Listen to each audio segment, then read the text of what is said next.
Hey, bienvenue dans ton Yann et Frank aujourd'hui. Jérôme Blanchet-Gravel qui revient de Paris, la baguette sous le bras et le petit casque sur la tête.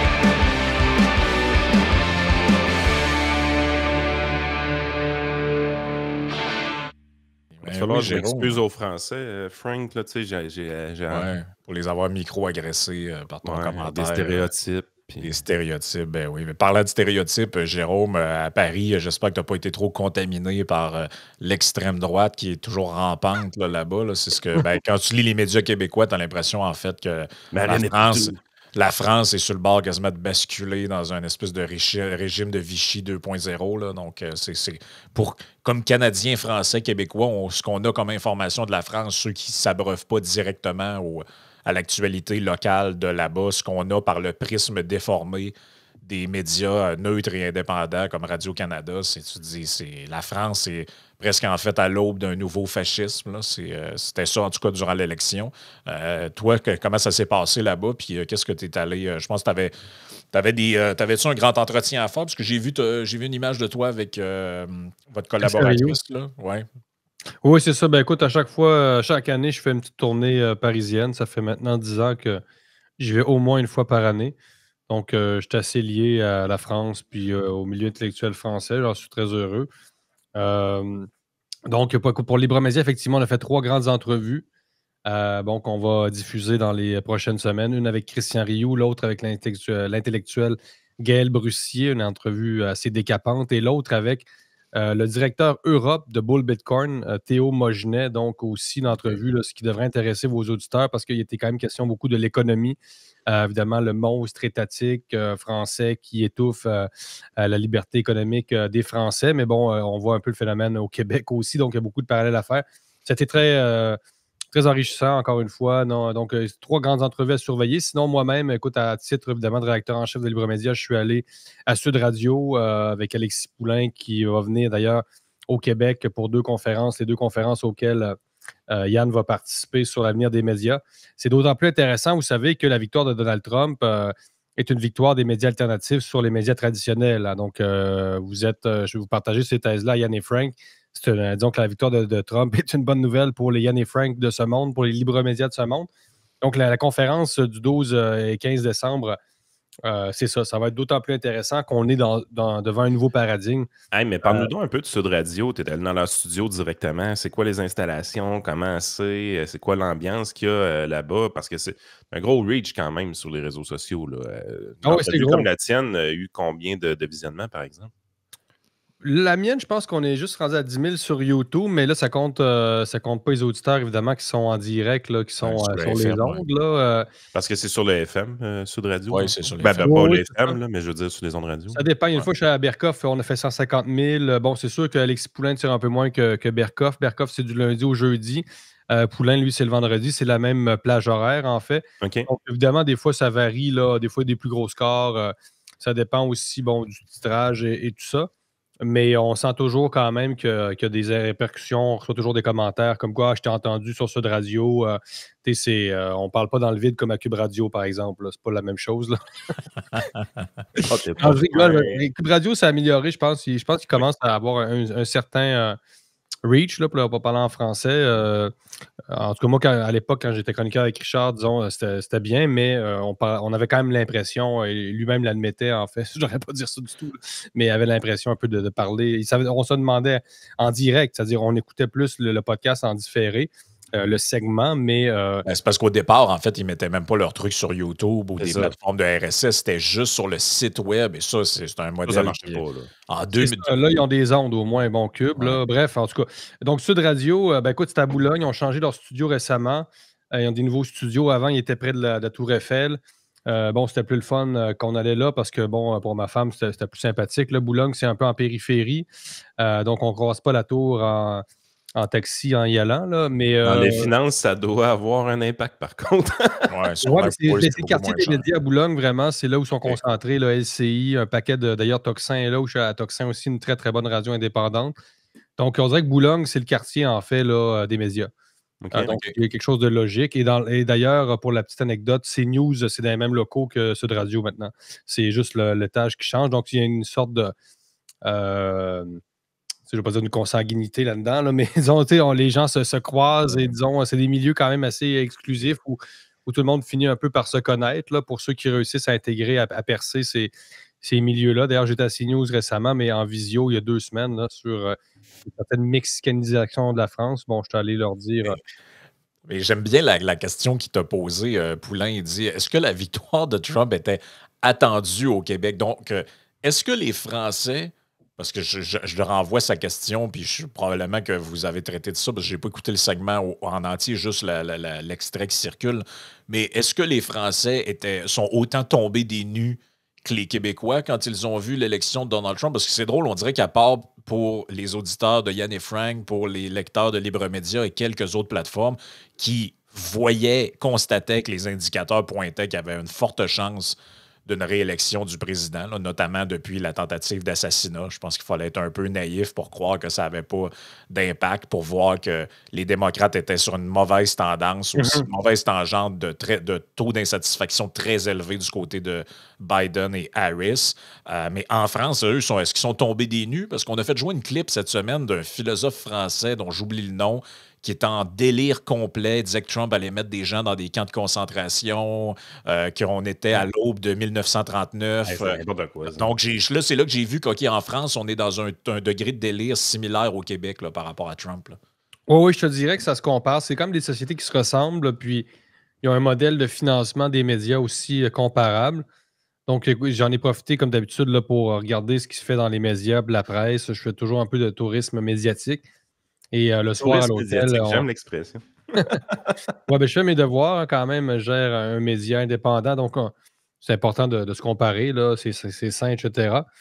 Et le soir, bon, à la télé, là, tout ça, j'ai regardé un peu les postes des médias traditionnels et il y a un degré effectivement idéologique.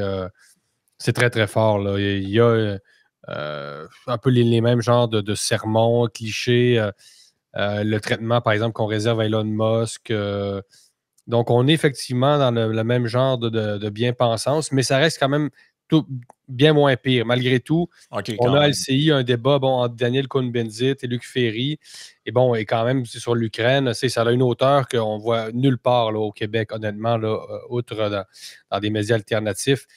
C'est vraiment un autre monde. D'ailleurs, les Français aiment beaucoup parler. Ce n'est pas vraiment un cliché, donc ils peuvent s'étendre en fait des heures. On parle d'un débat de 2 heures à la télévision là, sur une émission de grande écoute. Là, donc, ça s'éternise un peu. C'est ce qui manque, les formats longs au Québec, en fait. Il y a juste dans les podcasts au Québec où on a des longs formats. Ouais.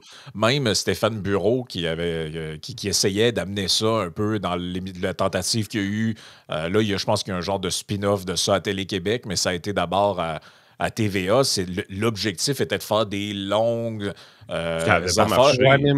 Et finalement, c'était des entrevues. Tout, hein. C'est ça, c'était des entrevues de 6-7 minutes avec un espèce de panel effréné. C'était insupportable, honnêtement. Honnêtement, oui. Non, j'aimais pas le format de cette émission-là. Bon, je pourrais en discuter avec M. Bureau, là, mais de toute façon, c'est son affaire. Mais lui-même avait l'air de se sentir un peu contraint. Parce qu'au début, tu avais genre un aspect talk show, là, mémérage, et ensuite, il allait sur le débat. Puis effectivement, là, il y avait, mettons, Richard Martineau qui devait se dépêcher pour dire son truc en genre 3 secondes. Et là, c'était comme le moment de sa soirée, là, 3 secondes où il réagissait. Donc, les Français ont vraiment quand même... ça, ils ont le sens là, du débat, des longues discussions, ils prennent le temps. Des fois, c'est quand même peut-être un peu exagéré, ça dépend. Là. Des fois, on fait le tour d'une question. Il y a quand même beaucoup de médias à plateau, c'est-à-dire que toute la journée, on peut parler de la même chose, pratiquement toute la journée, en fait. Là. Donc, un thème peut faire la semaine d'un média, pratiquement. Là, c'est peut-être quand même un peu...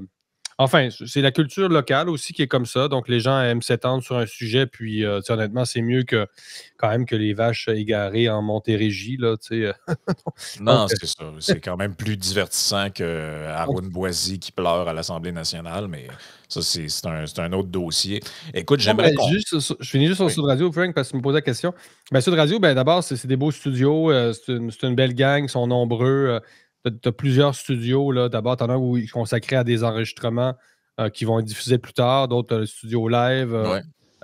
Puis tu as beaucoup de jeunes. Moi, ce qui a marqué ma femme, c'est qu'il y a beaucoup de jeunes qui travaillent dans ces nouveaux médias-là. Ben, Sud Radio n'est pas nouveau, là, mais c'est ces médias qui ont réussi à garder un certain dynamisme.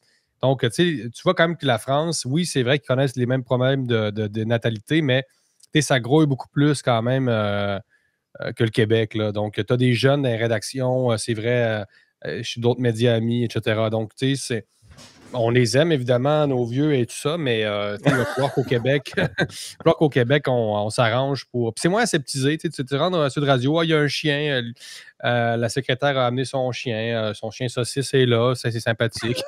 On se demande un peu pourquoi. Mais au Québec, tu ne verrais pas ça. Au Québec, on est tellement aseptisé. C'est la Walmartisation à côté. Là, Ouais. Mais c'est vrai que le Québec, pour ça, est une. Je veux dire, tu regardes, les gens qui suivent l'actualité, vous faites juste regarder la différence d'intervenants qu'il y a sur des panels de télé américains où on essaie toujours d'amener des jeunes femmes puis des intervenants même du.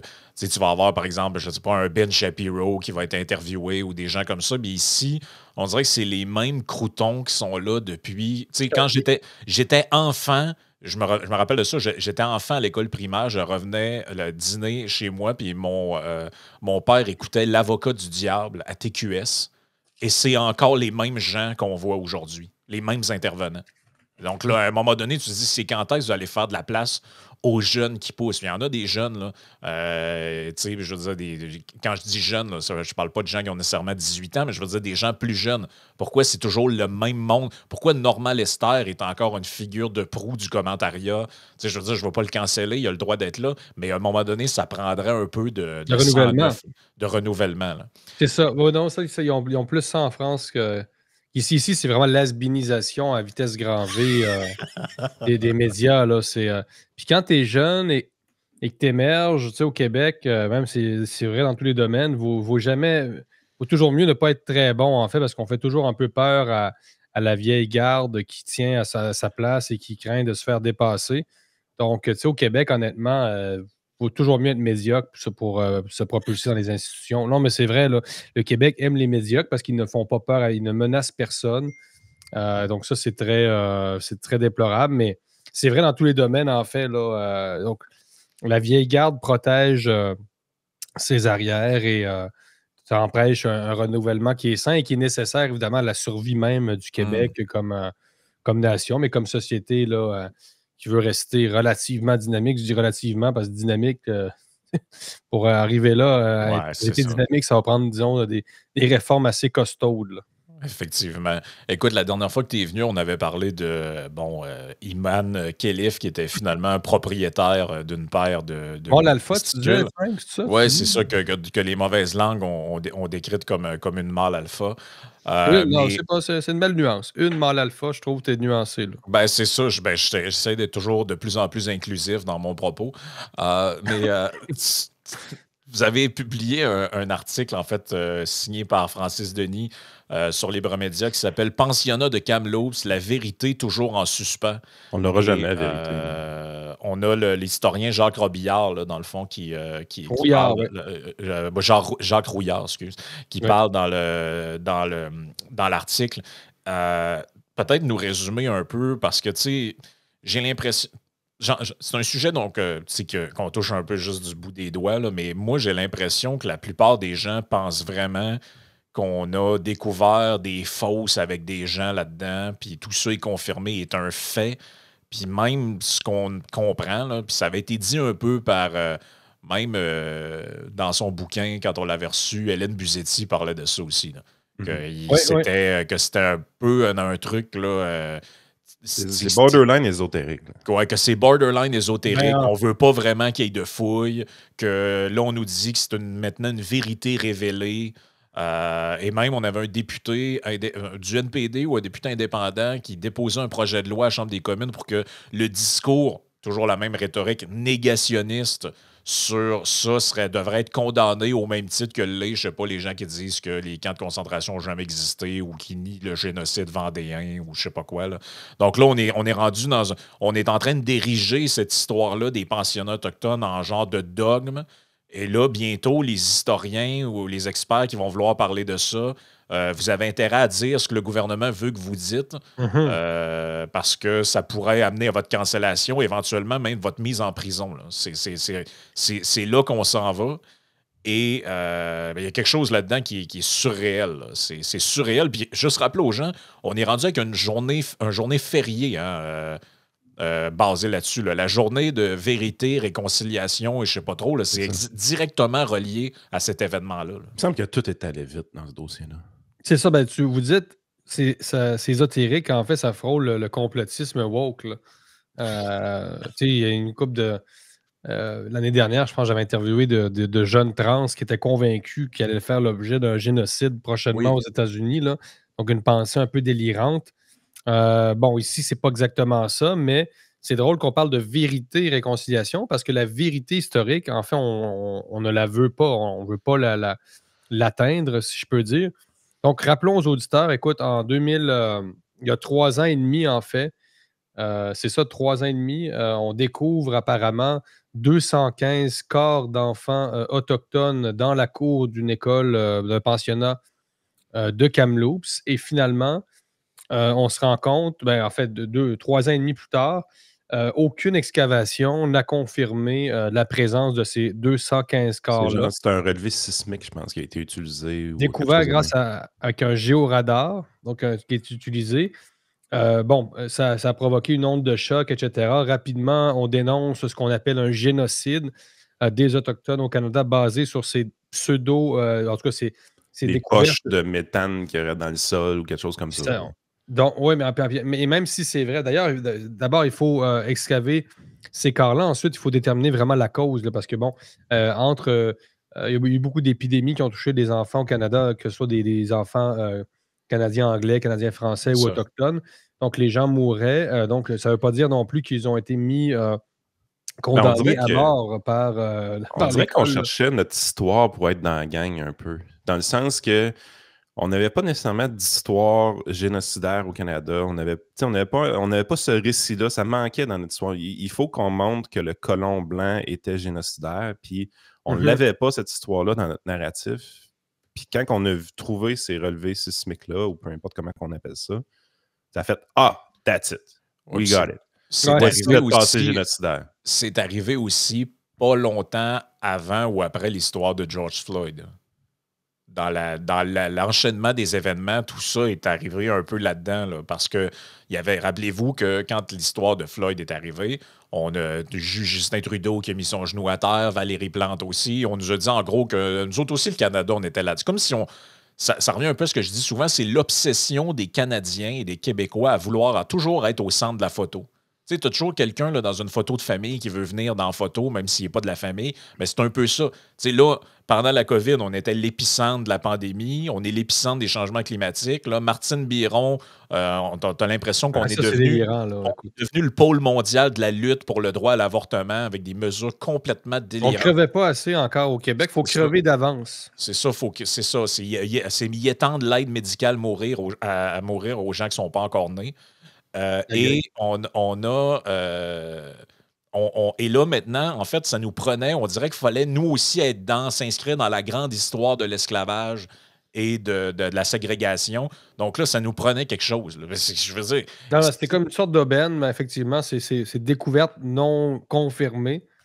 Et il faut le rappeler, là, il y a eu des millions de dollars débloqués par le fédéral et le provincial pour débuter d'autres recherches sur d'autres sites. Et c'est le même scénario, c'est-à-dire que on découvre des choses, un signal radar, mais on n'ose pas excaver parce que dans le fond, on craint que ce soit faux, que ce soit des corps d'orignaux, peu importe. Il y a toutes sortes de choses qui sont enterrées.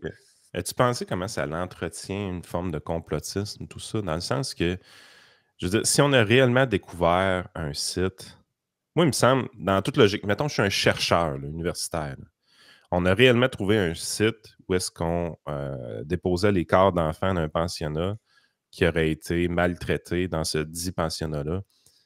Comme chercheur, je veux qu'on exhume les corps, je veux qu'on regarde les ossements, de quelle façon ils ont été battus, jusqu'à quel point ils ont été maltraités, le nombre de fractures qu'il y avait sur ces ossements-là. Il me semble si on veut réellement construire une histoire de maltraitance, je veux avoir le plus de détails possible.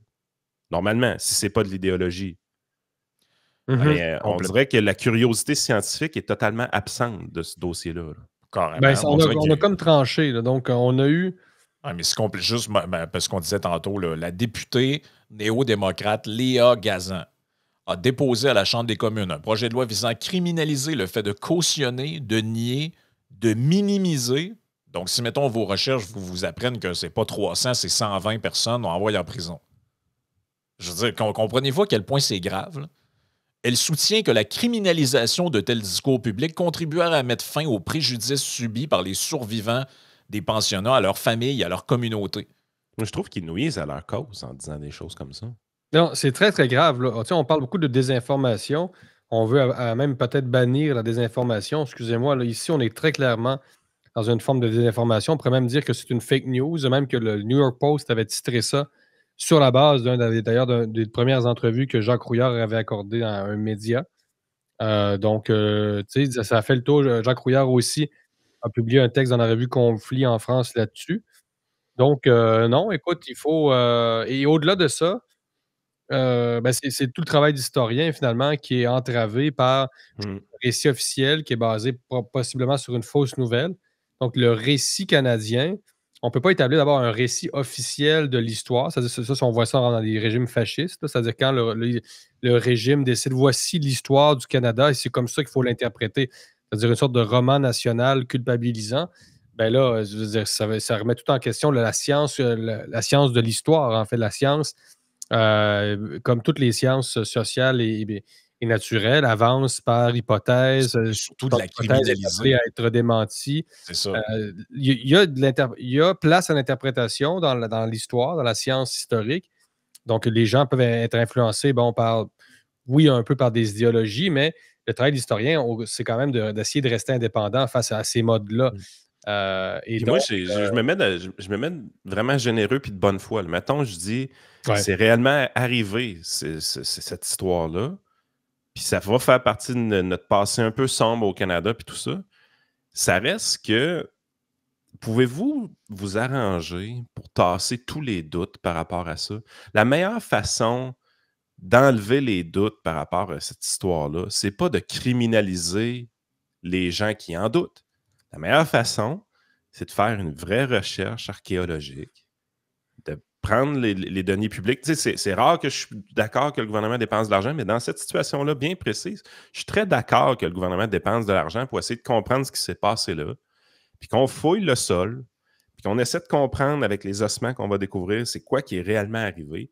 Puis à ce moment-là, écrivons le vrai narratif selon la recherche scientifique, historique qui aura été faite. Ça va être beaucoup plus crédible comme discours. Vous n'aurez même pas besoin de criminaliser les gens à ce moment-là qui vont douter. Vous n'aurez pas besoin de le faire parce que ces gens-là vont avoir l'air fous. Si tu doutes d'une histoire qui a été démontrée scientifiquement, de la bonne façon, là, pas d'une manière présumée comme il est fait présentement, ben ces gens-là, tu n'auras même pas besoin de les criminaliser. Ils vont avoir l'air fous. Ben ça, Yann, puis moi, je trouve que ce qui est le pire là-dedans, ça revient un peu à un sujet qu'on parlait dans la partie Patreon avant que Jérôme arrive. C'est toujours le fameux concept qui c'est toujours un peu l'arrière-plan de l'idéologie woke. C'est toujours de ériger dans des concepts absolus et ésotériques des réalités singulières, individuelles qui impliquent la responsabilité de gens précis. Concrètement, s'il y a des gens qui ont effectivement été massacrés par des gens dans ce pensionnat-là, ça implique la responsabilité des gens du pensionnat, des personnes qui ont commis ça, exact, et des gens qui étaient au courant, qui ont camouflé l'histoire. Je veux dire, nous, là, en ce moment, là, on est à 4388 km des lieux du truc. Je veux dire, mon arrière-grand-père n'était même pas encore débarqué d'Italie quand mes ancêtres, notre famille est arrivée au Saguenay. Je veux dire, ça n'a pas rapport. Là. Pourquoi, dans le fond, on prend un événement comme ça puis on érige ça en espèce de culpabilité collective. Genre, moi, Canadien, Français, avec des descendants italiens, je devrais, moi, comme être porteur de... moi, je suis comme porteur je suis porteur de ça. En fait, c'est de ma faute. Là, tu es là, mais ça sort de où? Ce délire-là. C'est un délire, en fait, idéologique. C'est une Mouvement dérive. décolonial, oui, oui. C'est une dérive. Les faits et gestes doivent toujours être reliés à des personnes qui les ont commis. Alors là, on décide de dévier ça en genre de culpabilité collective. C'est le racisme Ouais. systémique, c'est la culture de ci puis ça. Tu te ramasses avec un congé férié que cette journée-là, quand ton enfant te demande pourquoi on est en congé aujourd'hui, c'est malaisant de dire pourquoi. Je dis, écoute, tout ça est basé sur une histoire qui n'a pas été démontrée hors de tout doute Mais c'est raisonnable pas avec la le science. jour férié, c'est plus globalement le jour de la mémoire autochtone ou c'est plus vraiment C'est lié basé directement sur. à ça. C'est relié à ça. Ça a été annoncé après. Ça a été inauguré après ça. Puis il s'en est suivi d'autres trucs. N'oubliez pas l'histoire des congés payés de 5 jours pour la chasse aux gens qui se déclarent autochtones. Et là, en plus, ils sont pognés avec un espèce de scandale parce que Trudeau a dans son propre cabinet un gars qui se fait 20 ans qui dit à tout le monde qu'il est autochtone alors qu'il ne l'est pas. Oui, ça, les faux autochtones, c'est effectivement Mais un je pense fléau, que là. les Québécois, c'est des enjeux, on dirait, avec les Autochtones. Je ne sais pas pourquoi, mais c'est des enjeux qu'on a l'air d'avoir moins par rapport aux Canadiens anglais. Au fédéral, là, le mouvement autochtone militant est très, très, très présent et met une tonne de pression sur le politique. Un gouvernement faible comme Justin Trudeau, c'est facile de lui mettre de la pression, mais on voit vraiment qu'au niveau fédéral, ces enjeux-là sont très, très grands. C'est quelque chose qu'on voit moins un peu au provincial, du moins au Québec. Maintenant, il y a eu beaucoup de trucs. On se rappelle la crise d'Oka, la paix des braves avec Bernard Landry. Ça a déjà été pire. Là. Je pense que les relations se sont peut-être un peu Mais apaisées de nos on dirait que nos jours. relations sont toujours comme économiques avec les peuples autochtones. Tu sais, on parle tout le temps des barrages, les redevances, tous Ouais. ces trucs-là. Mais au niveau des Canadiens anglais, le côté woke autochtone, puis la présence militante woke autochtone dans les universités est très grande également. Mais c'est marrant parce que le wokisme est présent beaucoup plus quand même dans le monde anglo-saxon et c'est là où on a été le plus raciste, en fait. Je ne sais pas si. Tu sais, c'est les plus racistes de la gang en Amérique qui ont inventé le multiculturalisme, là. C'est ça qui s'est passé. Les Canadiens français, les Français ont un rapport beaucoup plus cordial, en fait, avec les Autochtones que les Canadiens anglais, que les Britanniques. Les Espagnols ont, tant qu'à moi, été un espèce de mélange entre les Français et les Britanniques. C'est sûr que, bon, il y a eu des massacres importants là, dans le Nouveau Monde. Là, la conquête du Mexique, donc, c'est pas une mince affaire, mais en même temps, tu arrives devant une civilisation qui pratique le sacrifice humain, etc. Donc, c'est assez compliqué. Puis, on est quand même au 16e siècle, là. Donc, il ne faut pas être trop anachronique. Mais c'est un paradoxe du monde anglo-saxon, là, c'est-à-dire que ce sont quand même eux qui ont pratiqué la ségrégation à grande échelle, il faut le dire, là. Les Britanniques, bon, ça a donné aussi la ségrégation pure et simple aux États-Unis. Les plus racistes de la gang sont ceux qui ont inventé le multiculturalisme et le wokisme. Donc, est-ce que ils ont un examen de conscience? Il y a quelque chose d'intéressant là quand même, parce que les Français, ils pensaient plus, ils réfléchissent plus en termes de métissage. Les Français, bon, on sait, ont eu beaucoup de rapports sexuels d'entrée de jeu avec les Il y Amérindiennes. avait le sang chaud, les Français qui Tu sais, débarquaient. les gars étaient venus pour prendre de la boisson, puis bon, Ben, on a fait un épisode ils complet étaient avec très Vincent. aventureux. Non, je ne veux On pas a- caricaturer, il faut en parler à Marco Vingender, là, qui est plus connaisseur que moi. Qui vous avez Mais invité, Yann? ben, avec Vincent Gelozo, dans un trio économique, on a fait un épisode sur les Micmacs en Acadie qui est juste débile. Il est vraiment cool, cet épisode-là, parce que tu te rends compte que, justement, les Français, une des raisons qui faisait, justement, que le peuple franco en Amérique était plus conciliant avec les Autochtones, surtout en Acadie, c'est encore plus flagrant. C'est que l'armée française s'en crissait un peu des colonies pour vrai. Là. Ils venaient pas nous aider tant que ça à vaincre le peuple autochtone. Fait que, C'est pas une économie de peuplement, là. quand tu peux pas financer ta guerre par un autre, parce que c'est ça, si tu finances ta guerre contre les Autochtones par un peuple étranger, les Français qui viennent financer ça pour toi, ben c'est facile d'avoir des visées génocidaires. Tu sais, l'Angleterre finançait très lourdement, avec son armée britannique en territoire nord-américain, fightait la guerre pour les colons, d'une certaine façon. Sauf que quand tu arrives en Acadie, où est-ce que là, c'est vraiment les Français de France se foutaient complètement de l'Acadie, ben, les colons qui s'établissaient là devaient négocier avec les peuples Micmacs, devaient métissés, comme tu disais, pour avoir accès à des femmes.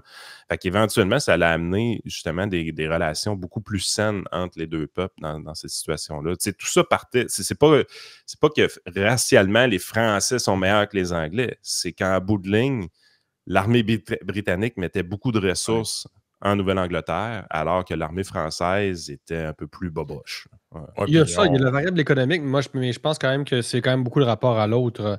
Tu sais, même Champlain rêvait carrément d'établir un nouveau peuple métis. Là, Donc, non, les Français étaient plus grecs, les Britanniques sont plus romains. C'est pas pareil. Non, les Britanniques se sont réfléchis dans des termes beaucoup plus exclusivistes sur le plan racial que les Français et que les Espagnols. On l'a vu au Brésil aussi, les Portugais. Le Brésil est né finalement d'une orgie. C'est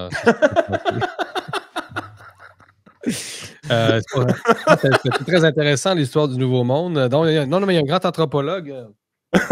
Attends un peu, là. J'attends la suite, là. Jérôme Blanchet-Gravel, le Brésil est né d'une orgie. C'est le titre de son prochain livre, Le Brésil, une orgie, par Jérôme Blanchet-Gravel. Non, mais Gilberto Frey, là, je ne retrace pas son livre, mais c'est un grand anthropologue qui retrace effectivement les origines du Brésil dans les origines orgiaques du Brésil. Une célébration de la sexualité à une très, très grande échelle. C'est quoi le nom du gars? Je vais te le trouver sur le web au pire de livre. Non, mais nous, moi, je lis des livres pour vrai, là. C'est pas un mythe, là. Mais c'est quoi le nom de ton auteur, Jérôme? Gilberto Frey. F-R-E. C'est Maître et esclave. C'est vraiment un livre phare sur la fondation du Brésil. Ouais, l'auteur me disait quelque chose, mais j'ai jamais lu ce bouquin-là en toute transparence. Là. Mais c'est costaud, là. Mais c'est ça, bref. Mais c'est un truc typiquement canadien, hein, la fixation sur la question autochtone particulièrement. Et j'ai un peu compris pourquoi l'autre fois, en dépouillant les résultats de l'élection américaine, c'est que ceux qui se sont identifiés comme des Native Americans, donc des Indians, ils s'appellent comme ça aux États-Unis encore, votent à 65% pour Donald Trump. Donc, c'est probablement pour ça qu'on en entend moins parler. De cette parce que probablement j'imagine qu'ils sont vus, ils doivent être un peu mal vus par la gauche bien pensante si finalement ils sont majoritairement républicains maintenant. Puis ça a beaucoup à voir avec les permis d'exploiter, notamment des casinos dans certains secteurs. Sont beaucoup plus intégrés au marché les Autochtones américains que le sont le Canada. D'abord, il n'y a pas le système des réserves. Donc, c'est un tout autre... Tout autre truc. Donc, on le voit à l'écran. Écoute, il faut que je lise le début. Au Brésil, les relations entre Blancs et populations de couleur à partir de la première moitié du 16e siècle ont été influencées d'une part par le système de production économique et de l'autre part par le manque de femmes blanches chez les conquérants. C'est prometteur comme livre quand même. Alors, c'est savoureux. Oui, c'est riche en détails. Et, non, mais c'est la lecture, c'est passionnant. Donc, mais j'en reviens quand même à ce qu'on disait, là. Vous réalisez quand même que Jacques Rouillard serait criminalisé. Le point de vue de Jacques Rouillard, son point de vue comme historien, serait criminalisé dans un Canada où le projet de loi de la députée néo-démocrate serait passé. Est-ce qu'on va être rendu au Canada au point de criminaliser le point de vue d'historien de l'Université de Montréal qui veulent simplement faire la lumière sur une histoire qui, comme toutes les histoires, doivent être analysées avec des faits d'abord et moins avec des préjugés, des opinions. C'est absolument hallucinant. Puis ça n'enlève pas, on ne nie pas le traumatisme culturel de la conquête. Là, évidemment que les Autochtones vont vivre encore des décennies avec les séquelles de cette rencontre forcée entre Européens et Amérindiens. Moi, je dis encore Amérindiens, plus qu'Autochtones. Donc, on le voit au Mexique, ça fait des ravages, évidemment. Là. Puis, c'est l'isolement géographique. Que voulez-vous, l'Amérique est un continent isolé géographiquement. Donc, quand les Espagnols arrivent à Mexico, c'est un peu comme s'ils découvraient l'Égypte ancienne. Là. Donc, il y avait un décalage. Ça ne s'explique pas du tout par un retard racial, mais absolument pas. C'est simplement l'isolement géographique qui a fait qu'on pouvait percevoir une sorte de retard civilisationnel, mais qui s'explique par des facteurs humains. Il y a des mythes aussi. Il y a des mythes qui persistent. On s'imagine qu'on a débarqué puis on a annihiler ces peuples-là d'une manière extrêmement génocidaire par des combats, tout ça. Alors qu'en réalité, c'est vrai que le peuple a eu une décroissance populationnelle incroyable, mais c'est d'abord et avant tout les virus qu'on a amenés sur cette nouvelle terre-là qu'ils ont tués. C'est fou à dire, là, mais le Ouais. fait que les Européens avaient une constitution, il y avait des protections virales contre l'influenza, contre la peste. On avait un bagage génétique qui faisait en sorte qu'on était capable de se défendre contre ces maladies-là. Quand on a amené ces maladies-là dans le Nouveau Monde, je veux dire, c'est d'abord ça qui les a tués. Là. Il y a plein de nuances à faire. Après, ça dépend des pays. Il y a eu des massacres d'Autochtones aux États-Unis, la conquête de l'Ouest, par exemple, là, qui est carrément une sorte, une véritable conquête. Mais il y a beaucoup de métissage, c'est-à-dire qu'on ne peut pas distinguer non plus qui porte le mal historique. C'est-à-dire, bon, Frank, tu as des origines italiennes, j'ai des origines irlandaises. Bon, ici, on est moins métissé comme qu'au Mexique, mais au Mexique, on ne peut pas départir. Bon, c'est qui le colon du colonisé? Les Mexicains sont métissés à 80%, là, donc ils portent tous une part d'Espagne et ils portent tous une part de monde préhispanique. Donc, on ne peut pas juste dire, il y a les Blancs et il y a les autres. Non. Mais non, vous comprenez que c'est beaucoup plus surtout, complexe que ça. Là, Puis même le système des pensionnats, je veux dire, est-ce que les gens se souviennent de ce que c'est que les orphelins du Duplessis au Québec? Là? Je veux dire, le système du pensionnat et du fait d'abandonner des enfants dans des orphelinats ou de placer des enfants, c'est un système qui a prévalu dans le Canada anglais, mais au Québec aussi, et dont beaucoup de jeunes Canadiens, Français, là, de souche, ont été victimes et brisés à vie par ça, là, mis dans des pensionnats où ils ont été abusés par des gens. Allez voir ce que c'est là, que les orphelins du Duplessis. Il y en avait un dans la famille éloignée de ma famille. Là. C'est des gens qui sont abandonnés, ils n'avaient pas de parents, ils étaient placés dans des pensionnats d'État gérés par des religieux. Et plusieurs là-dedans ont subi des abus, tout ça. Mais c'est drôle, personne ne nous parle qu'il y aura un problème de pédophilie systémique au Canada ou quoi que ce soit. Parce que, je ne sais pas, mais c'est le même débat, là. Vous comprenez que c'est le même débat, c'est-à-dire qu'il y a des gens qui posaient des actes criminels envers des enfants, envers des jeunes, qui étaient dans des pensionnats, qui étaient gérés semi par l'État, semi par des congrégations religieuses. Et ça ne veut pas dire que toute la société au grand complet est pourrite et vérolée par un problème de racisme ou de pédophilie systémique. Ça veut dire que des gens, à l'époque, étaient dans des positions de pouvoir et ils en abusaient sciemment. L'homme a été humain.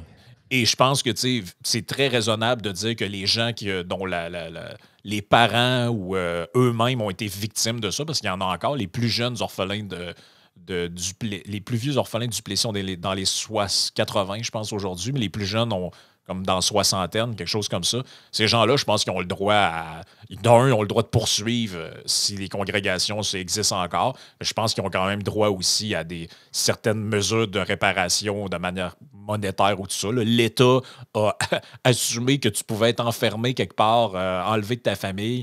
Puis je veux dire, c'est des gens qui ont été brisés. Tu vois la nuance qui est importante, ces gens-là sont encore vivants aujourd'hui.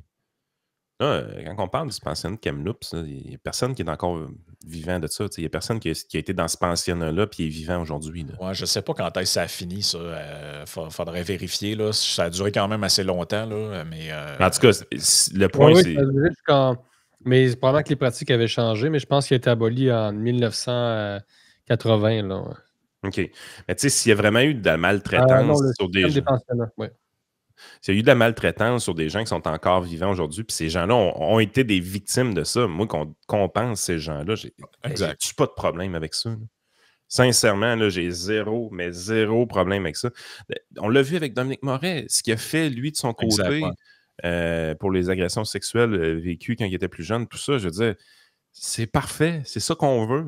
Mais je veux dire, là qu'on en fasse une guerre culturelle entre différents peuples, un peu par proxy, là, parce que c'est pas des gens qui l'ont vécu pour vrai, c'est des ancêtres. Tu sais, je veux dire, moi, ce que mes ancêtres ont vécu ou ce que mes ancêtres ont fait, je veux dire, j'en n'en suis pas responsable. Je veux dire, moi, ma vie, elle commence en 1984, sacrément. Là. Pouvez-vous arrêter? Là? Non, moi, je ne suis responsable que de mes propres actions depuis 1984. OK? Tout le reste, là, j'en suis pas responsable.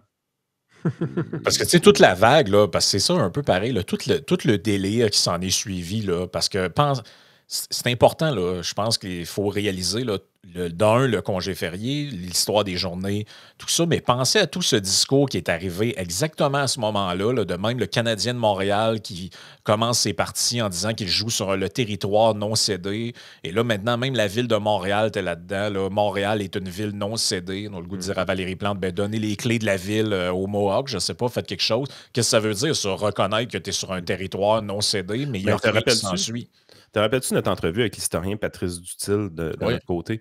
On sent que ces historiens-là, des historiens purs, là, comme M. Rouillard avec Jérôme, tu sais, qui, eux, aiment l'histoire, aiment raconter l'histoire, ces gens-là ne sont pas écoutés. Ce qu'on voyait, c'est qu'avec Dutil, lui, c'était ce qui était important pour lui, c'était la statue de Sir John Hay Macdonald qui avait été déboulonnée. Là, ça n'a pas de sens, il faut la remettre, puis tout ça. Puis la ville de Montréal, non, on veut pas, blablabla. Lui, il explique, mais non, mais Johnny McDonald a une mauvaise réputation au Québec, mais il ne devrait pas. Il était mieux que ce qu'on nous dit dans nos livres, ainsi de suite. Puis ce gars-là essaie de raconter l'histoire et il ne trouve personne pour l'écouter. M. Rouillard essaie de raconter l'histoire, puis on veut le faire taire. Tu sais, à un moment donné, tu es là, tu dis, c'est pas la bonne direction à prendre, les amis. Là. Paradoxalement, tout ça se fait dans une époque où on nous dit qu'il faut laisser la parole aux experts. Ouais. Ben, visiblement, ça ne marche pas pour l'histoire. Hein, les experts qui, des fois, n'ont pas vraiment de sang autochtone, on se rend compte qu'on creuse dans leur arbre généalogique et tout d'un coup, non, pas autochtone vraiment. C'est arrivé souvent, là, ça dont une fameuse conseillère à Montréal, vous vous rappelez, dont je ne rappelle plus le nom. Donc, il y a toute la question aussi des faux autochtones, c'est-à-dire on a créé aussi un régime un peu de privilèges. Pour les gens qui habitent vraiment sur des territoires, je pense que c'est normal d'essayer de décompenser. Bon, après jusqu'à où on va se rendre économiquement là, en termes d'aide financière. C'est quand on tourne la page aussi. Des fois, je ne sais pas si on les aide non plus en leur donnant de l'argent, là, c'est-à-dire comme le dicton africain veut qu'il vaut mieux apprendre à l'homme à pêcher que lui donner à manger. Là. Je ne dis pas que les Autochtones ne sont pas capables de se nourrir, c'est pas ça que je dis du tout. Mais c'est quand ça finit, là. C'est quand que cette fameuse réconciliation-là arrive puis qu'on se dit, OK, là, tout ça, c'est le passé. On va s'en rappeler, on va s'en souvenir, mais là, 2024, là, autochtone, blanc, noir, ça ne change rien. Tu n'as pas de privilège, tu n'as pas d'ascension plus rapide dans le système parce que tu es autochtone ou rien. Tu choisis de vivre où tu veux, tu décides de vivre dans un coin avec des gens autour de toi, c'est parfait, mais vous n'avez pas de privilège d'être une réserve. Là. C'est tout. Quand ça finit, là, ça va se régler le jour où quelqu'un va avoir le courage politique de finalement rouvrir ce qu'on appelle la loi sur les Indiens et mettre fin à ce système-là, qui est un système...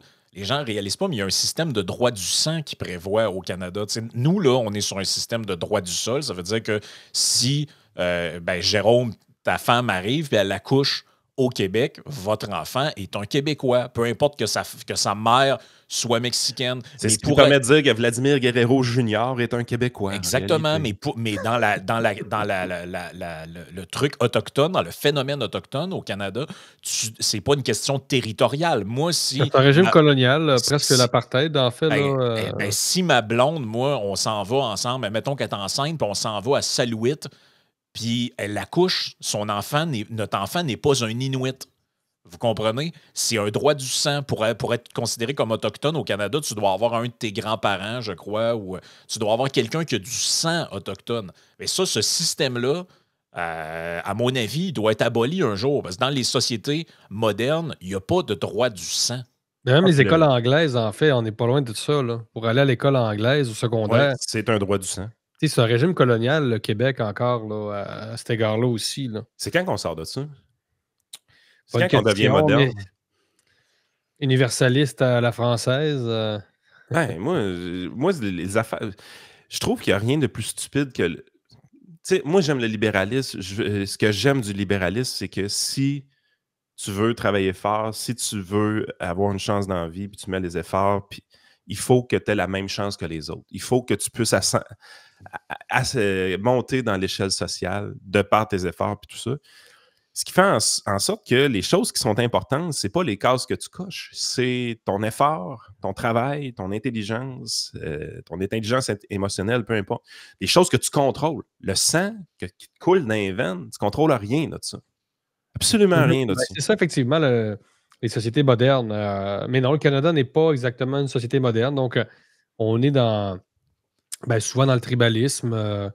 C'est Puis ça, très on le voit aussi dans tribal. le multiculturalisme des Haroun Boisy qui sont entrés en politique pour promouvoir le communautarisme religieux et le tribalisme culturel.